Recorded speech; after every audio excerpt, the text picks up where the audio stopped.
In the midst of a rainy night, a hunter tries to save his sister but ends up being rescued by a sentinel. This guardian adopts them, making them part of his family. He trains the boy in swordsmanship, and eventually, the boy becomes the demon hunter wielding a legendary sword. In 1830, during the first year of Japan's Edo period, a young girl was mercilessly beaten by her father as her older brother, also a child, could do nothing but watch helplessly. The father dragged the girl by her hair, while she cried out to Jinta, who could only sadly observe the scene. The girl was locked alone in a sort of dark storage room and left there, where only a flower inside the space caught a sliver of light from a hole in the roof. Later, after his sister was released, Jinta went to the storage room during a heavy rain and chased after Suzune when he realized she was no longer there. Upon finding the girl on a bridge, the band covering her right eye had torn, revealing an eerily red and almost inhuman eye. He apologized for his inaction, but Suzune preferred that he remain silent about it to avoid getting beaten himself. Yet, Jinta was tired of the humiliation and decided to run away from home with her right then, with just the clothes on their backs. After some time on the run, the two took shelter in a damaged building to protect themselves from the rain and cold.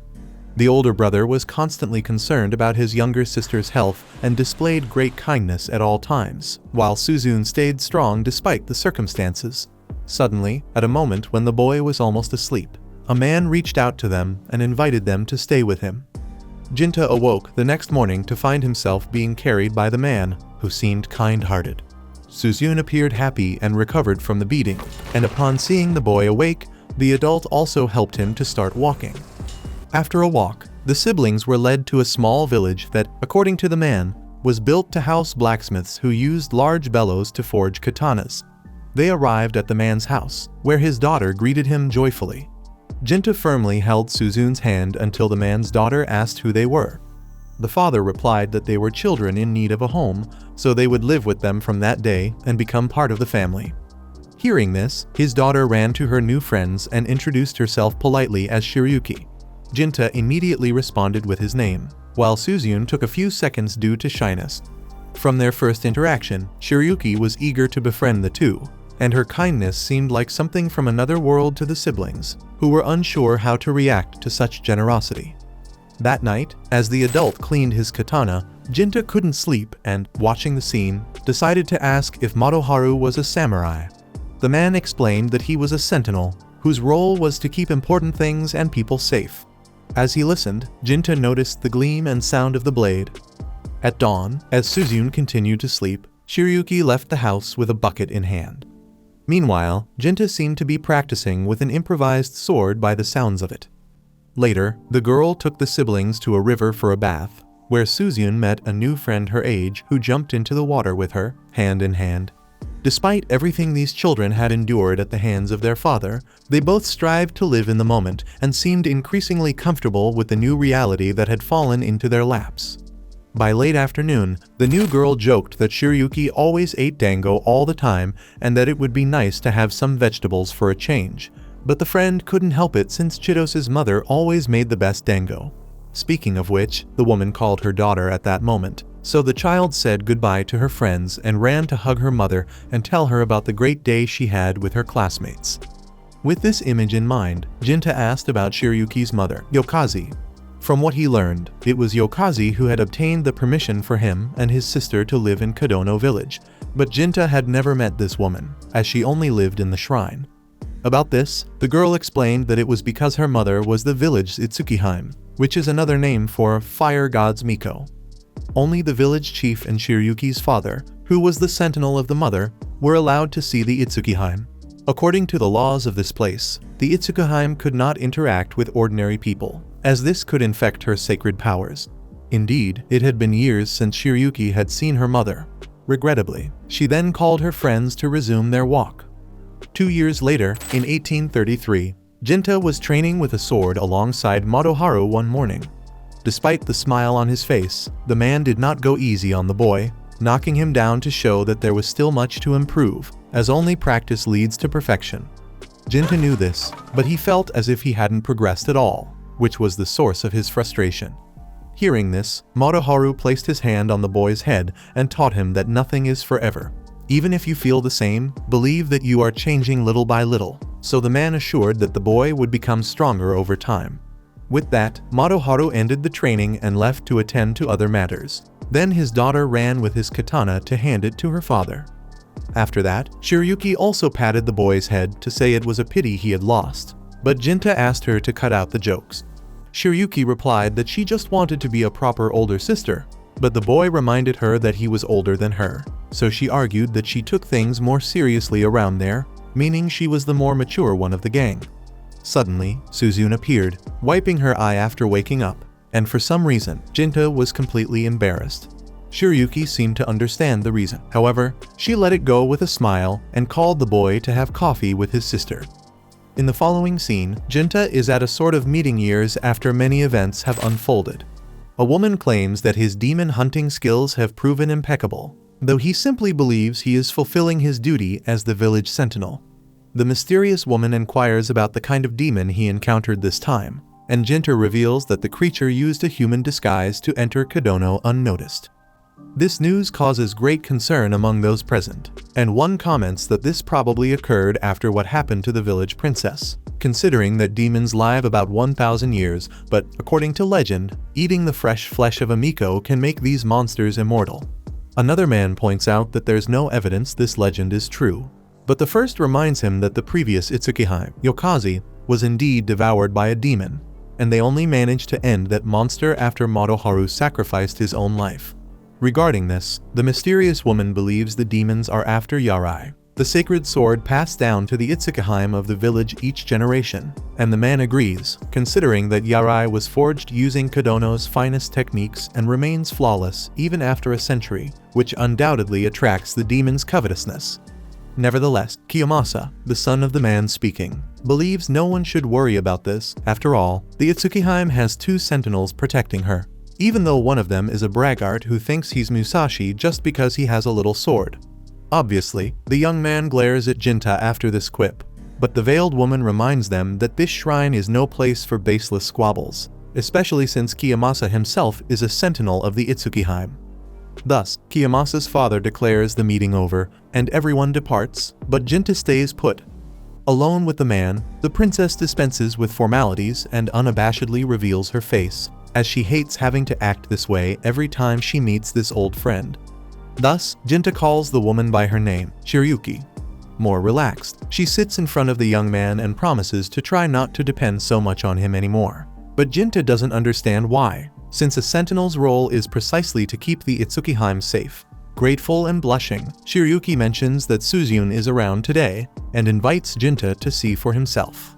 Soon, he moves the barrier that isolates the Itsukihime's enclosure to see his younger sister sleeping inside. He fears the girl might be accused of blasphemy for entering a sacred place, but Shiryuki doesn't take it too seriously, especially since the little girl just came to see her brother, who hasn't been home for days because he's always busy hunting demons. Jinta agrees that it's sad, but doesn't think it's a reason to break the rules, so he wakes his sister and greets her with a smile, reminding her that this shrine is off limits to her. By the way, Jinta hears someone approaching, so his sister scurries away through some secret path she knows. Next, a man approaches the door and asks for permission to enter and get a response to the proposal he made to the princess the other day. It's Kiyomasa's father, who asks Jinta to wait outside for a few minutes so he can talk alone with the woman. The sentinel argues that his duty is always to stay close to protect the Itsukihime, but Shiryuki herself dismisses the bodyguard, though not before reminding him that the security of Kodono depends on him, so it is crucial that he stays firm.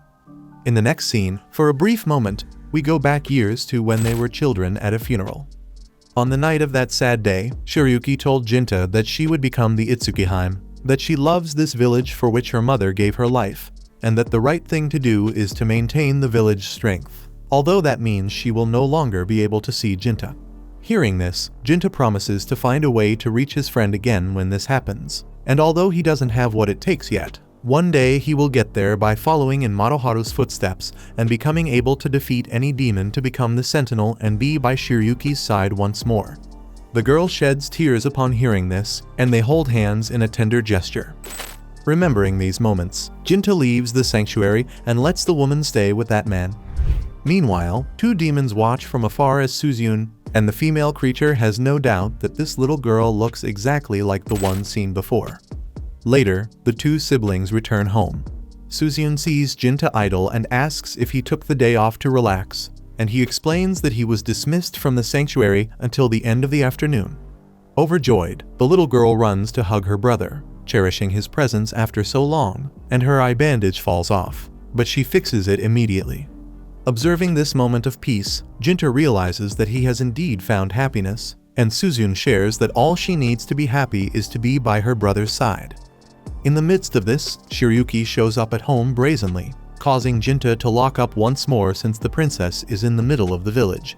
Unconcerned, she admits she sneaked out to spend a cool day with the big guy, but only because she got the village chief's permission for just today. Suzyun suggests they have breakfast together like old times, so the three gather for a meal. Soon, as they eat, the atmosphere is peaceful and tranquil, although the girl teases her brother for having prepared such a disgraceful mess for the princess. The man jokes that he's going to smack the little brat, but Shiryuki argues that the big guy isn't capable of laying even a single finger on her. Jinta dislikes this and assures that he can be quite strict if necessary. However, Suzyun retorts that this won't happen in a million years. Anyway, since the guy insists, the little girl offers her forehead for him to hit. But of course, Jinta doesn't have the heart to do it. After coffee, he watches his little sister dancing and comments that she seems in good spirits. Suzyun replies that it couldn't be any other way, since her big brother is going to spend the whole day with the princess, and after all, his happiness is her joy. Amused, the young man affectionately ruffles her hair and sets off for his day out with Itsukiheim, leaving the child to take care of the house. Thus, the two stroll through the village, catching the eye of everyone they pass. No one knew that Shiryuki was Itsukiheim, but the mere fact that Jinta was seen with a beautiful woman was enough to gather the village gossips. The couple arrives at a dango stand where Chitos works, and she asks who the lady accompanying him is, but he simply says she's just a friend. Shiryuki immediately orders 10 dangos, but Jinta reduces the order to 2 and a 500 ml iced lemon yerba mate. As the attendant departs, Shiryuki finds it odd that Chitos doesn't recognize her, but understands that they haven't seen each other in many years. Soon, Chitos returns with the dangos and an extra isobe matcha on the house, since Jinta has always loved this treat since he was a kid. She almost calls the young man big brother, but stops herself just in time and apologizes, although Jinta doesn't mind at all. He then bites into the isobe matcha, savoring the flavor and bringing a smile to the young woman's face, who then leaves the customers in peace. With her departure, Shiryuki remarks that this girl is an emotional roller coaster, a sentiment Jinta understands, considering things have changed between the two, and he could no longer play the role of her older brother after becoming the Sentinel. Jinta recalls one of Madoharu's favorite phrases, "Nothing is forever." Madoharu used to teach him lessons like this, and Jinta feels this man continues to guide his steps to this day. Shiryuki listens to these words with a touch of sadness and nostalgia, hoping to honor her parents' memory by keeping Kodono a safe place to live. Later, they go to the lake where Shiryuki told Jinta that she would be Itsukiheim. Jinta shows his happiness with the day they are spending together, a relief for the princess, who feared she was just dragging the man along for another of her selfish whims. Moreover, she brought him here to discuss a certain matter, reminding him that this was where it all started for her. The big news is that the beauty will marry Kiyomasa by the village chief's order, since if the demons are after Itsukiheim, she should seek a successor before ending up like her mother. After all, one day Kiyomasa will be Kodono's great leader, and their marriage will benefit everyone in the village. On the other hand, speaking now as Shiryuki, the woman confesses that she truly loves Jinta and had even thought about living with him elsewhere, but she knew he would never accept it. As for this, Jinta confirms that he would refuse, but not because he does not love this woman, but because he made an oath to protect Byakuya, not Shiryuki. Since childhood, Jinta dedicated his life to the sword because she had the courage to take off the Itsukiheim mantle, and he respects her for that. However, deciding to run away with Shiryuki would mean throwing away all those years of training and be an affront to what his friend represents. Honestly, Jinta could not live with that weight on his shoulders. The woman responds that they are indeed cut from the same cloth, as in the end, they will always prioritize how they live their lives over whom they live them with. Shiryuki decided to be Itsukiheim and could never face Jinta if she just gave up on it now, because if following that path were just a mistake, she could say the same about her feelings for her best friend. For this reason, the girl decides to remain Itsukiheim to keep the truth in her heart, and so the love she feels for Jinta may live on forever.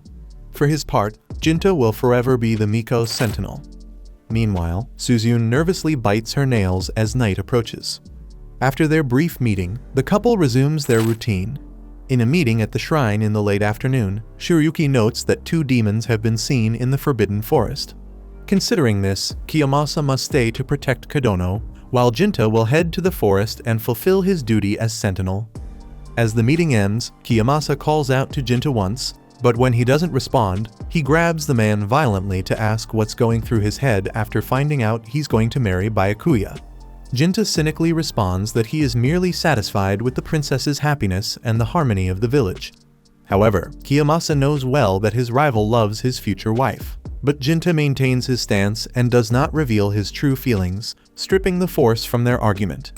In the meantime, Jinta faces a different kind of surprise. As soon as he steps into the taboo forest, he nearly gets struck by a blow that, frankly, the assailant thought would catch the sentry off guard.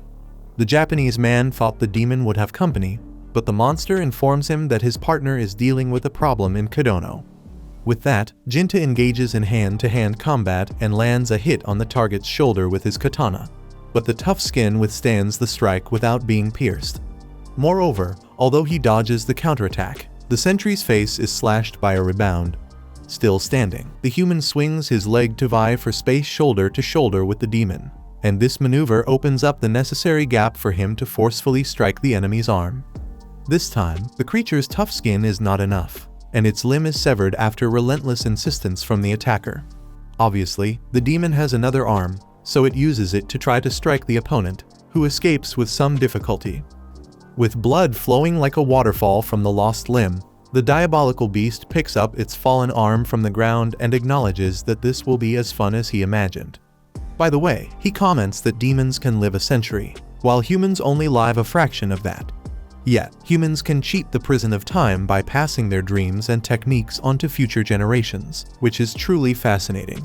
Having said that, the demon wants to understand why this human wields this sword, probably to challenge his nature and accumulate power, but to what end? Jinta explains that it is for his people that he cleaves in half all those who threaten the integrity of those he vowed to protect. Meanwhile, the demoness who invaded Suzune's house asks if the girl knows what she is. Suzune knows well that it is a demon, but to her surprise, the creature tells her that they are both actually demons. Without giving explanations, the invader sees the child clutching Jinta's clothes tightly and assumes that her love for her brother is what makes her become human, and that he must be a very loyal defender to make the little girl feel that way.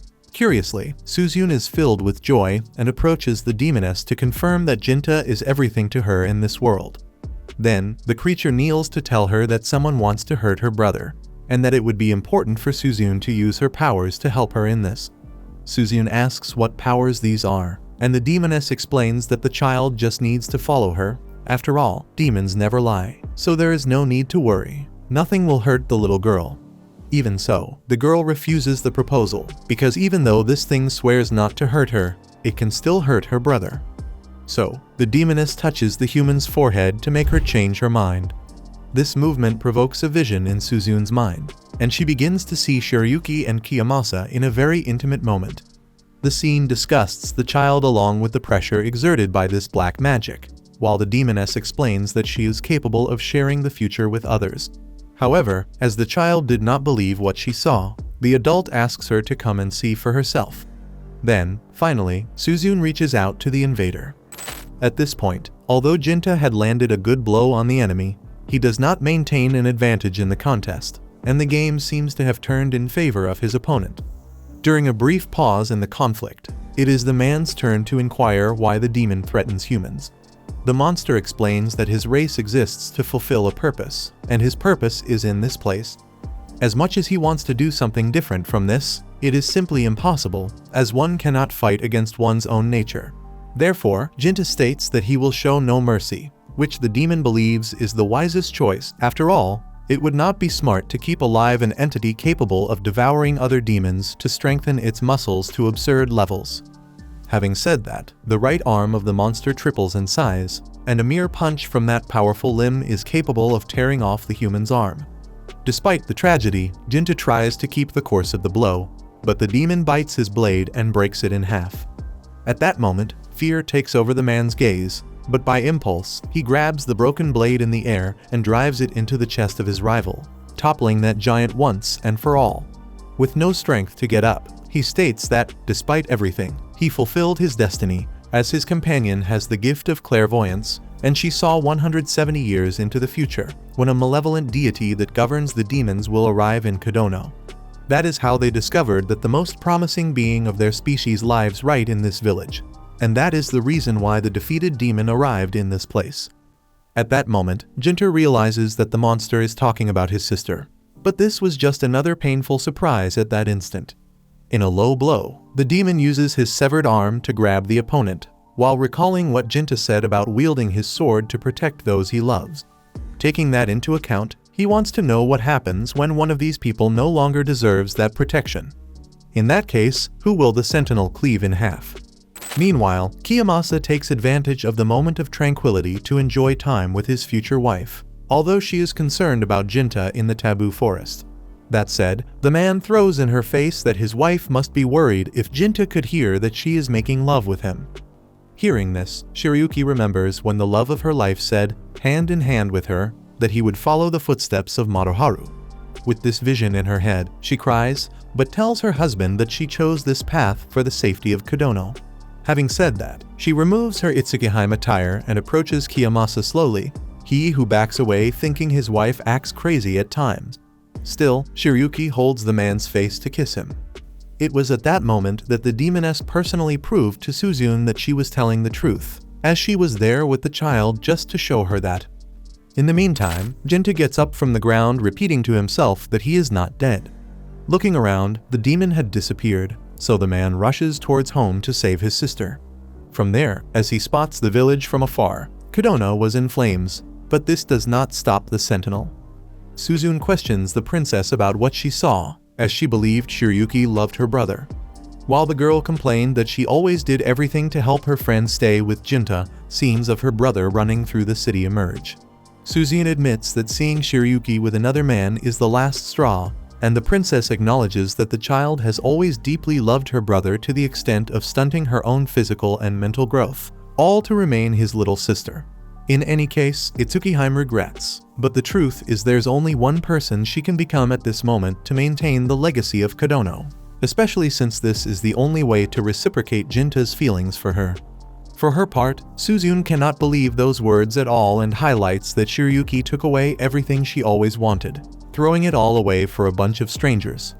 Inconsolable, the child begins to physically suffer as she sees her life turned upside down, and this suffering causes her to tear off the bandage from her right eye, exposing that demon-possessed organ along with a macabre posture. The princess still tries to justify herself, but the little girl tells her to shut her rotten mouth. The demon takes the opportunity to reinforce that she was right all along, and that Jinta has always been fighting for a woman who threw herself into the arms of another man at the first opportunity. Faced with the facts, the entity advises what would make Suzune feel better, killing Shiryuki. With that said, a dark layer of energy takes over the room and attacks the human couple. Soon, Suzune reveals a grown form of herself, now a demon eager for the death of Itsukiheim with all her being. Kiyomasa rushes to grab the holy sword Yarai, but the more experienced demon expels the sentinel to keep the conflict between the two. By the way, the blow the man received caused the sword to fly to Suzune's feet, and the young girl's mentor argues that Shiryuki would be happy to die by the blade her people so revered. With that, the entity carries the sentinel out and leaves his little girl to handle the princess alone. With a smile on her face, Suzune unsheathes Yarai and is sure this will be fun. At that moment, Jinta finally arrives and embraces his beloved tightly. But the sentinel fails in his main mission of protecting the Itsukiheim, for at the very moment the two embrace, Shiryuki's head detaches from her body. Suzune approaches with the woman's head in her hand and celebrates her brother's return. The scene instantly traumatizes the man, who sees a film in his head of everything he experienced alongside the woman he loves.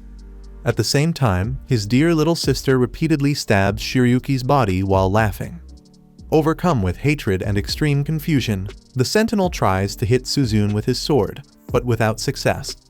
After escaping the strike, Suzune appears to switch between the little girl she always was and the demon she has become. Believing he's facing his sister, Jinta asks why she did this, but Suzune doesn't understand why he's sad. After all, she killed the princess for him. He should be smiling since she was going to marry that other guy. Since it's all resolved, the little girl would love to go home after spending so much energy on this problem. Inconsolable and stuttering, Jinta emphasizes that Suzune betrayed the good people of Kodono who raised them as if they were part of their family, and his sister reached the point of killing Shiryuki. But despite having done that, she only thinks about how tired she is and wants to go home. It was at that moment that the young man realized his little sister was gone. With the memories of the old Suzune in his mind, he suffers from the harsh reality. Almost in a fit of madness, Jinta attacks Suzune again, despite having no conviction about what to do next. Giving up on the act, he lets out a laugh of despair and feels pathetic for watching his life slip through his fingers. However, as his arm undergoes a demonic reaction, the sentinel remembers that there is still something left for him in this world: his hatred for everything and everyone. Suzune panics and tries to explain that she only killed that woman because she thought it was what her brother wanted, but Jinta tells her to shut up. Then, Suzune assumes her brother will abandon her, just like everyone else did. She thought Jinta was different, and that, among all people, he would be the only one who would never leave her side. But if he's not capable of maintaining his loyalty to someone who always loved him above all else, then to hell with the world. With that, Suzune freaks out and shoots wildly around the shrine in an uncontrolled manner. Finally, intending to kill her brother, she drives her hand into his belly, but when she tries to pull it out, it gets stuck. It turns out that, on purpose, Jinta stiffened his muscles to keep his sister under his control, and then he could crush her. As his arm falls towards the girl, the scene of her giving her forehead for her brother to hit emerges, but this time, Jinta hits Suzune with all his strength and without mercy. Not satisfied, the second blow follows, even more powerful than the first. However, the demon that corrupted Suzune had placed itself in front to absorb the impact and save the little girl. With her chest nearly pierced by all that force, the creature smiles as blood drips from her lips, while Suzune heads to the exit of the sanctuary and declares that she hates everything from now on. Therefore, she will simply smash everything that exists in this world into pieces. Peoples, nations, and whatever it is, she will destroy. And Jinta better remember those words, because no matter how much time passes, one day Suzune will return to visit her brother for the last time before the end. With the girl's departure, the senior demon laughs while singing victory, for she has finally fulfilled her purpose. Enraged, Jinta questions how the purpose of this repugnant creature can be a senseless bloodbath. But the entity has no remorse in admitting that it is. By the way, she has seen the future, and in this future, times will change rapidly. Darkness will be illuminated by men, and this light will steal the home of those who live in the shadows, turning demons into nothing more than myths of the old days. Either way, she can die peacefully, for the future of her brothers is secured. Having said that, the demoness vanished like dust in the wind, and rain began to fall on Kodono village. Jinta held Shiryuki's decapitated body, slowly absorbing the harsh reality. After all these years of sweat and promises, his duty as a sentinel ended there, as a true and unavoidable failure. Feeling love for the princess and pain for her loss, the man let out a cry muffled by the rain's intensity. Dawn broke with Kodono in ruins, traumatized. Tying his sandals, Jinta could see his family playing in the yard. The image gnawed at his mind as he left his house, where the village chief was waiting with a greeting. The sentinel took the opportunity to announce that he would leave the village to start his life anew and prepare to face the demon god who would cast his wrath upon the land. The chief asked if he was really going to give in to anger and kill his own sister, suspecting that wasn't what the young man's heart desired. Jinta replied that Suzune was his beloved little sister, but he had also loved Shiryuki, and he couldn't bear the fact that she had been executed without him being able to do anything. At that moment, the man confessed that he was consumed by the malice that spoke through him, advising him to kill Suzune. However, if possible, he wished to find a peaceful way out of this conflict. In response, the chief thought that now that the boy had become a demon, he would only care about the blood dripping from his sword. But it seems there was still a shred of decency in his soul. Be that as it may, the old man handed the young man the yari and asked him to draw it. Jinta complied with the request and was announced by the village chief as the new bearer of the sacred sword, which meant that tradition must be followed, adding the kanji for knight to the sentinel's name. From now on, Jinta would be known as Jinya. The young man thought he was unworthy of such honor, but the leader reminded him that the line of Itsukiheim had ended, so the sword would just gather dust in that shrine, so it was better left with a princess's sentinel. After all, this way she could rest in peace. With that, the chief knelt before the newly named Jinya and asked for forgiveness, as he had always known about the young man's love for Shirayuki.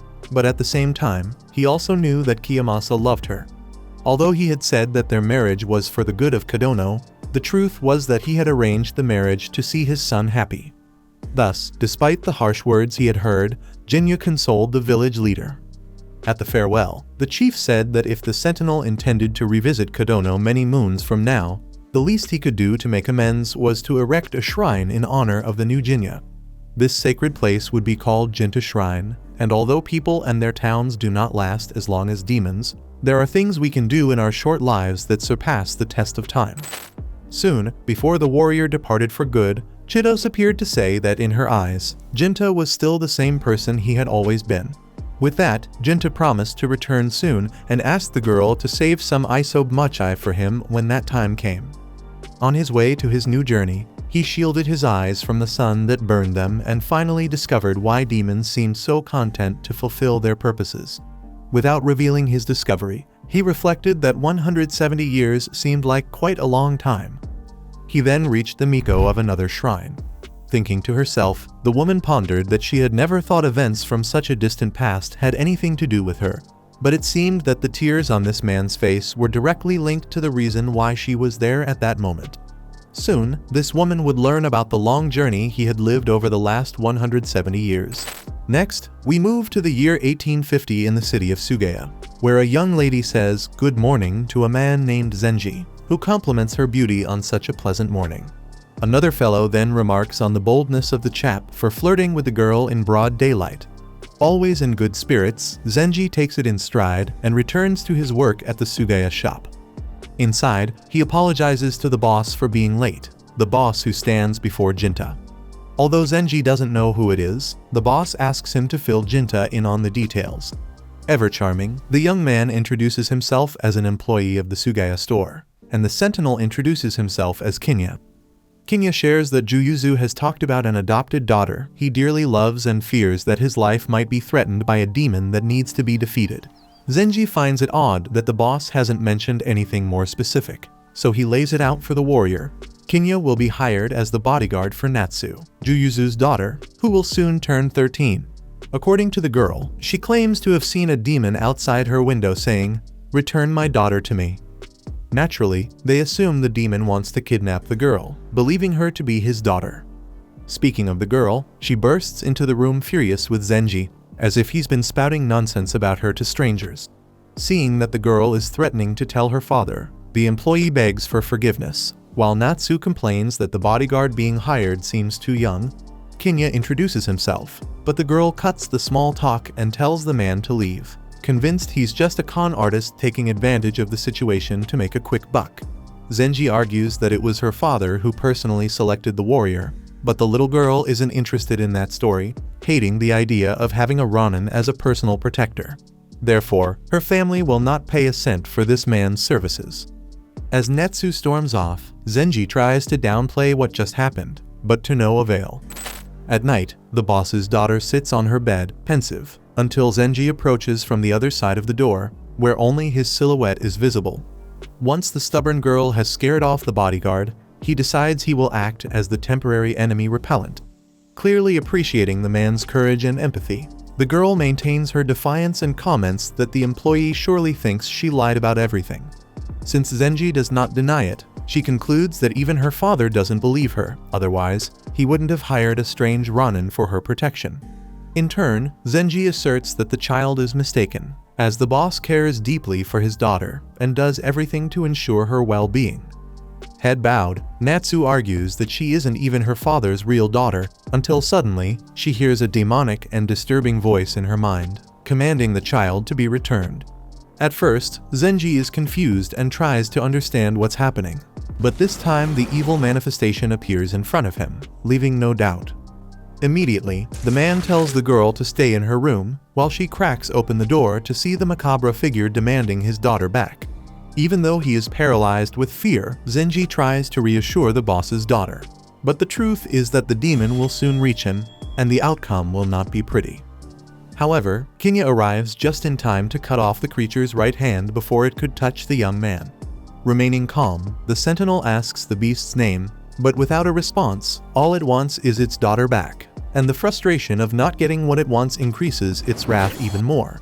Seeing that he couldn't extract any useful information, the warrior cleaves the demon in two with the sharp edge of the yarai. Right then, Zenji lets out an "oh, man" in a less polite manner, while Natsu opens the door and sees it's the same Ronin as always. Without ceremony, the swordsman asks how much he will get paid for his service, but the girl is still stunned by the creature, so much so that she wants to know if it died. Kinya explains that demons disappear into a white mist when they die, meaning this one will come back. The next day, Zenji thanks the Ronin for saving his life and touches on the subject of the creature's possible return, hoping the man can stay nearby. Kinya assures him he will, then asks for more information about Natsu, given that the demon's words about getting his daughter back made him curious. Zenji explains that Miss Natsu's biological parents are part of the large family that the boss has, but they died. Thus, Kinya need not worry, as the little girl is not the spawn of a demonic entity, especially since the boss would never have adopted her if she were, given that his own wife was killed by one of these beasts.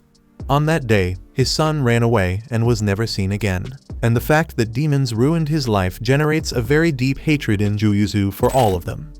Later, Juyuzu dines with his adopted daughter, then asks if she's okay with the bodyguard he hired.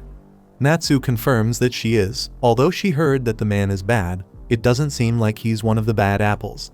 Moreover, she trusts her father's judgment and thanks him for his concern. Juyuzu, in turn, believes any decent relative would have done the same. Natsu asks why her father hired that particular man, and the father explains that he heard rumors about demons prowling around Edo lately. At the same time, these rumors say that there is a man capable of defeating these monsters with just his sword, and that man is the Ronin. His reputation speaks for itself, so Juyuzu trusts him and believes there is no better option for this job. Hearing this, Natsu is pleased to understand that her father truly believes what she said about a demon appearing.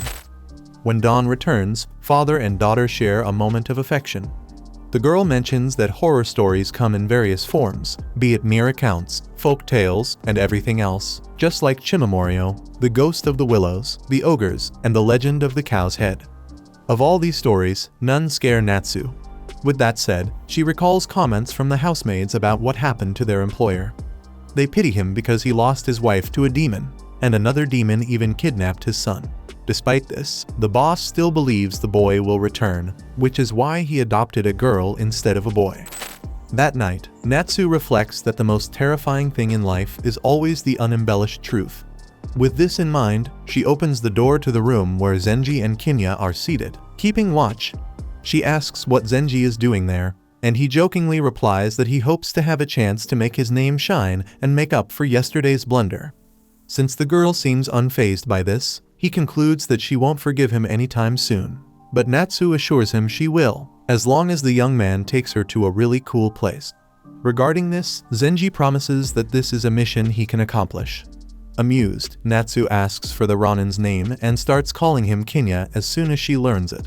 According to her, her father greatly admires what the young warrior can do, so she has decided to put her trust in the fellow.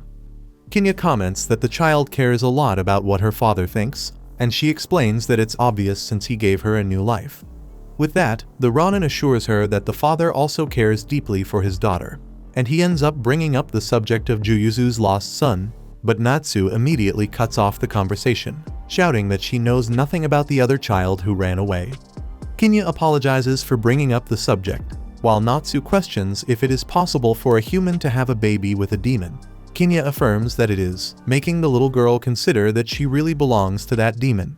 However, the man states that the creature is not her relative, as he knows who the beast is, since the two have a small history together. Next, the sentry reveals that there are many ways demons can be born. One is through natural birth, just like humans, but it can also happen when a demon violates a human's body for fun. Moreover, these monsters can be conceived out of nothing, through the sheer power of emotions, especially the darkest emotions we can have, like anger, resentment, or jealousy. These feelings, if accumulated, internalize to the point of coagulating, until, eventually, they take a solid form. As Kinya speaks, this happens in practice in front of them. Without changing his posture, he completes that the demons born this way are, roughly speaking, demons with a fleshly shell. When the monster fully forms, the Ronin asks its name.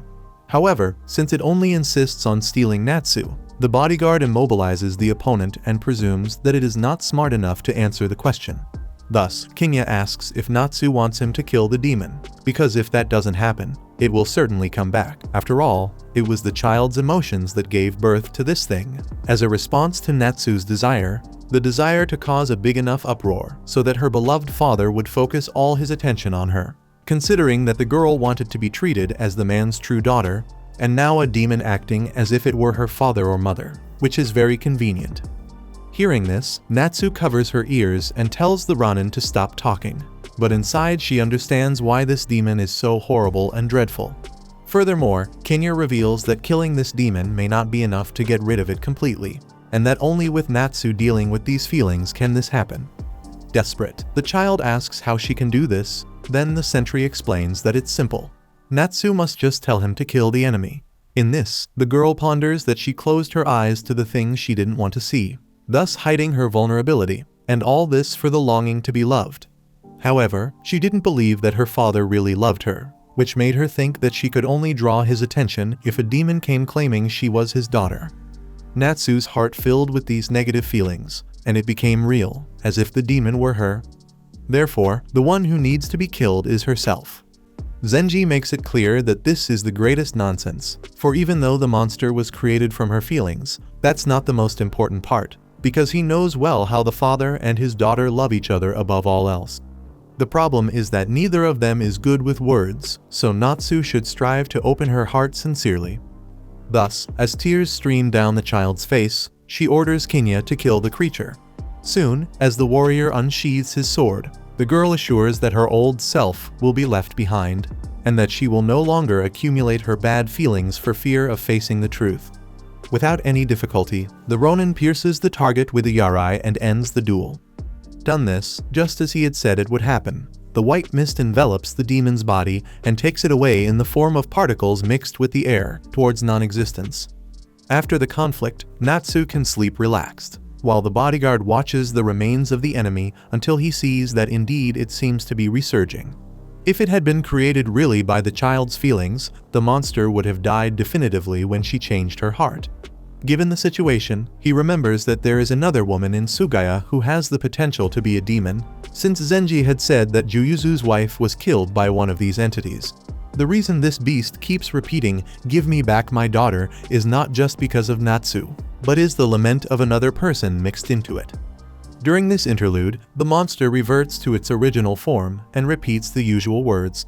Kinya comes to believe that the daughter the monster desires is actually the child born to Juyuzu's wife. With the image of his sister in his mind, the Ronin regrets that this is how they will reunite one day. To be honest, he doesn't have such clear memories of the demon in front of him, so he questions its name once again. Without an answer once more, Kinya muses that people should live in the present rather than remain stuck in the past. For this reason, he delivers the final blow and hopes the demon can rest in peace. As the white mist rises to the heavens again, the man utters the word "mother" as if in lament. The following day, Zenji thanks the bodyguard for his service, and Natsu promises to be a better person, although she knows it may take some time. Anyway, she also expresses her gratitude. Kinya feels no need for thanks, for he views his action as repaying a debt. He believes that living to a certain age doesn't make us adults, but the passage of time helps us gain perspective. When he was a boy, his world was defined entirely by what he saw. The boy knew it was wrong to do evil, but it was always possible that things hid beneath the surface of our actions, and Kinya didn't realize that. Back then, he was too immature to do anything but run away, so his desire was to reconcile with that feeling. Hearing all this, Natsu confesses she didn't understand any of what he meant, so Kinya smiles and asks the girl to return the kindness her father shows her. That's the gist. With that, the Ronin finally departs. Juyuzu arrives shortly after, and Zenji thinks the boss could have said goodbye to the bodyguard as well, but he deems it unnecessary, knowing the swordsman would complete the job from the moment he set eyes on him. The employee asks why the boss trusts that guy so much, but Juyuzu finds this a silly question, as any decent father would trust his own son. Confused, Zenji is about to question what he just heard, but the boss tells him to get back to work before he's demoted to a stalker again. Then, Natsu asks her father if she could help with anything, prompting the man to wonder what got into her. She shares that she should reciprocate the kindness her father shows her, and Juyuzu imagines that Kinya must have told her that, but he assures his daughter that she need not worry about it, as the way a child can repay a parent's kindness is by living a long life. That will be enough to make him happy. In the meantime, Kinya pauses his walk to look at the leaves falling from the sky. Then, he cracks a smile and continues on his way. We now jump ahead in time to the year 1853. Inside a small restaurant, the cook was grumbling about how foreign ships were becoming more aggressive along the Japanese coast, yet the emperor was doing nothing about it. A waitress nearby listened silently, without a word to say, before picking up a dish to serve Jinya, who was waiting at his table. The owner praised Afu for her hard work and mentioned there were rumors going around about a serial killer on the loose, which had him deeply worried about his daughter's safety. All he wanted was for the emperor to stop staring at the ceiling and actually do something for a change. Jinya thought it might be wise for the man to watch what he said, and the owner agreed it would be a shame to see his restaurant burn down after only 10 days of business. At least, he added, he managed to pay next to nothing to the former owner and got the place along with all the equipment. Speaking of which, the man sat down at the table with his only customer, curious about his taste, since barely anyone walked into the restaurant, and yet, Jinya had been coming every day for the past 5 days. Afu warned her father that he was going to scare off their one and only regular, but the cook didn't see any issue with what he said. In fact, he asked what the young man thought of the soba. Jinya replied that it wasn't bad at all, though a bit simple. The owner chuckled at the young man's honesty and admitted he became a chef more out of passion than actual talent. So Jinya asked if that was the case, why he even opened a place like this. The man replied that it was complicated, everyone has baggage. And judging by Jinya's look, he figured his past hadn't been exactly kind either. Jinya quietly agreed. After the meal, the owner accepted 16 mon as payment and commented that the young man seemed to have a decent amount of money for a Ronin. Curious, he asked how Jinya managed to earn a living. Straight-faced, the customer replied that he killed demons for money. The cook let out a laugh, thinking it was a joke. Jinya just gave a nod and stood up to leave. But before he could walk away, the owner took the opportunity to return to the subject of demons. He explained that the killer he had mentioned earlier was rumored not to use a sword at all. Every victim's body had been found mutilated, and what's more, the body count didn't match the number of people who had recently gone missing. It was possible that the killer had found a way to make the corpses disappear. That little detail had people convinced the murderer might actually be a demon. Jinya asked where this killer had last been seen. The cook recalled it being somewhere around Edabashi. Afu chimed in, saying the whole thing was enough to scare anyone, and she pleaded with the young man to be careful walking around, especially at night. Jinya replied that he was too old for lectures about staying out after dark, to which she shot back that the fact he felt the need to act grown up in that moment only proved he still wasn't as mature as he thought. Later that night, with the moon high in the sky, the Ronin waited patiently at a dock in Edabashi, hoping the so-called demon would show itself. But as life often goes, things don't always play out how we expect, so he eventually turned to leave. Just then, a woman screamed.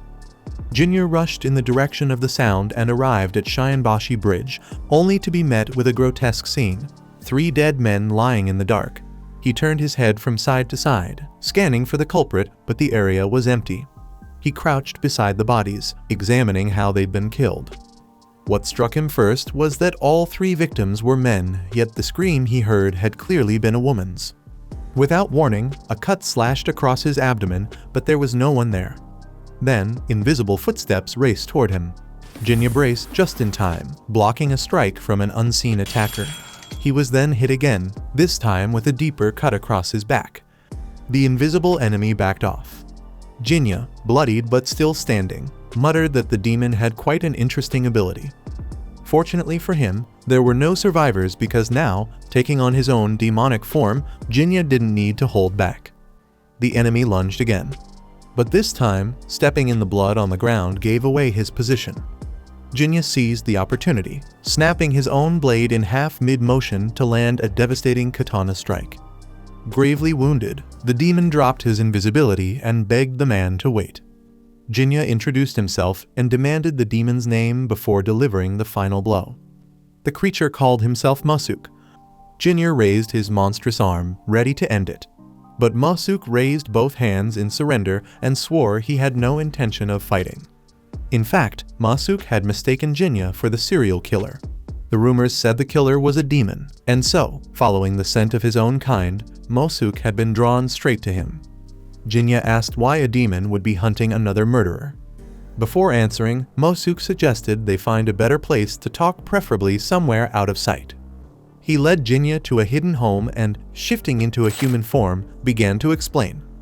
According to him, some demons, once they grow older, take on human appearances and choose to live quietly among society. Demon, he said, don't lie.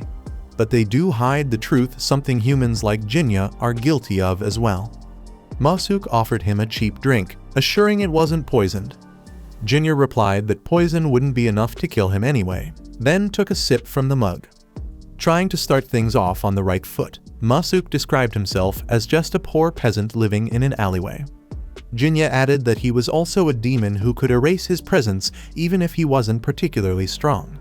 Mosuk nodded and admitted he was known as one of the upper demons, but only because of his rare technique, certainly not due to raw strength. Being a high-ranking demon didn't mean you couldn't get your ass handed to you by one considered low tier.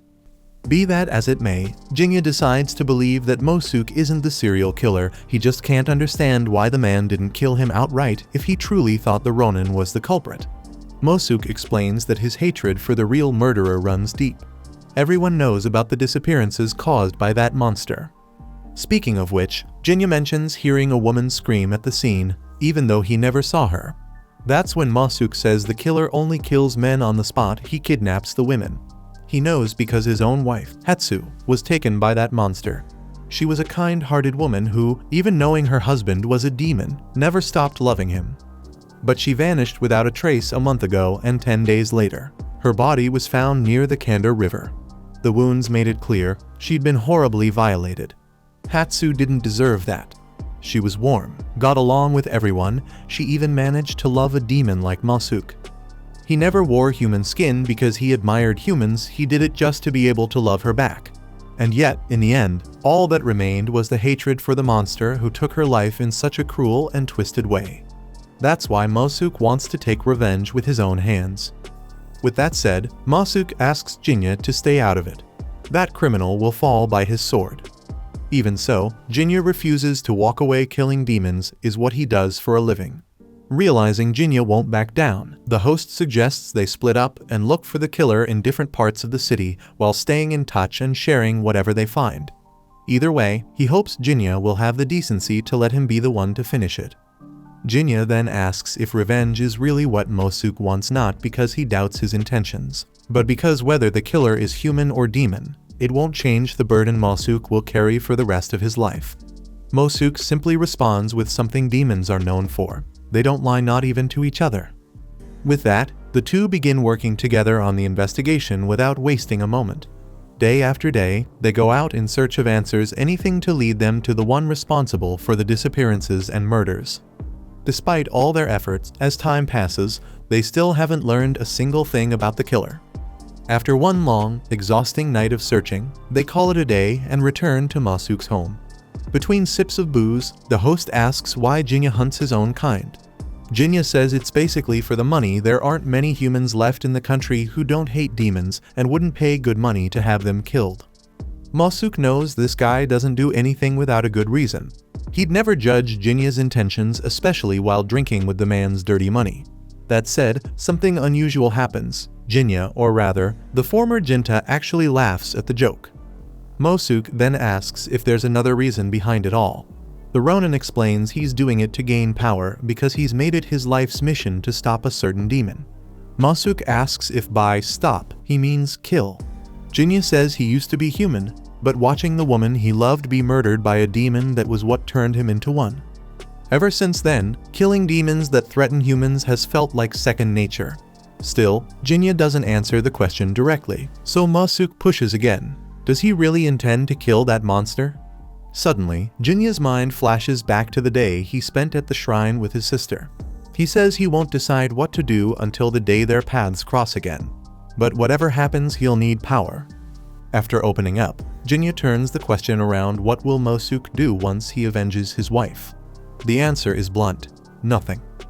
To be honest, another reason he chose to become human was because he hates violence. He doesn't want to be hunted by humans, and he doesn't want to fight his own kind either. All he wants is to live a quiet life.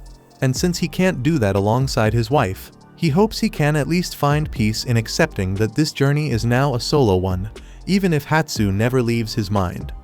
Moved, Jinya recalls that Mosuk said earlier he didn't seem like the type of guy to do anything without a good reason. But maybe Mosuk shouldn't think so highly of him, because the harsh truth is, Jinya is completely consumed by the hatred he feels for his own sister. The next day, the former Kodono village sentinel heads back to his favorite soba spot. Afu asks if he's caught the criminal yet, but Jinya doesn't remember ever telling her he was going after anyone. She says he kind of gave it away when he said his job was killing demons.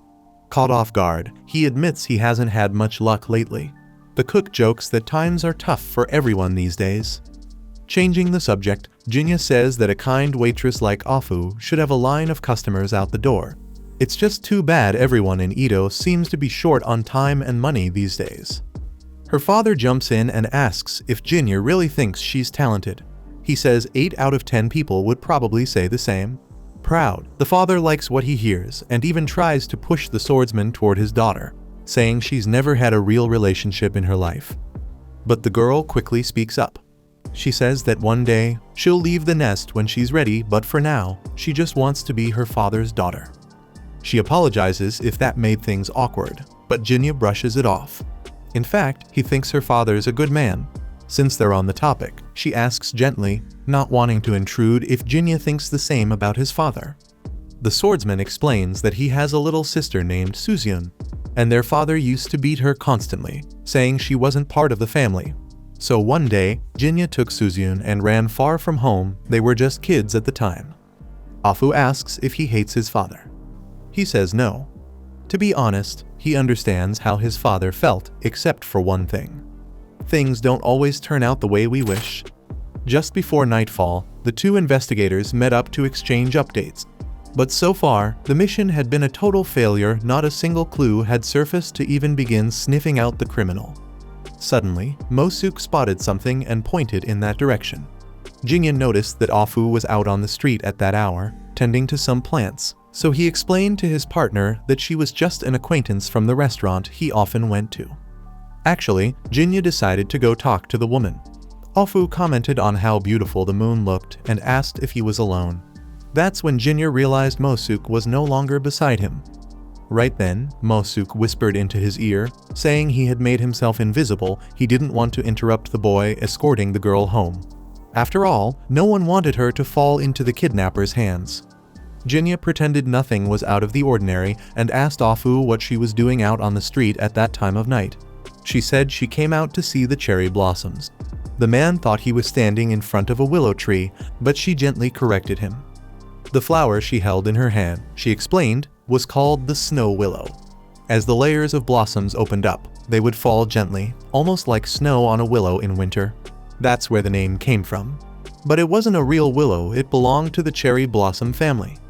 Jinya admitted he didn't quite see the resemblance.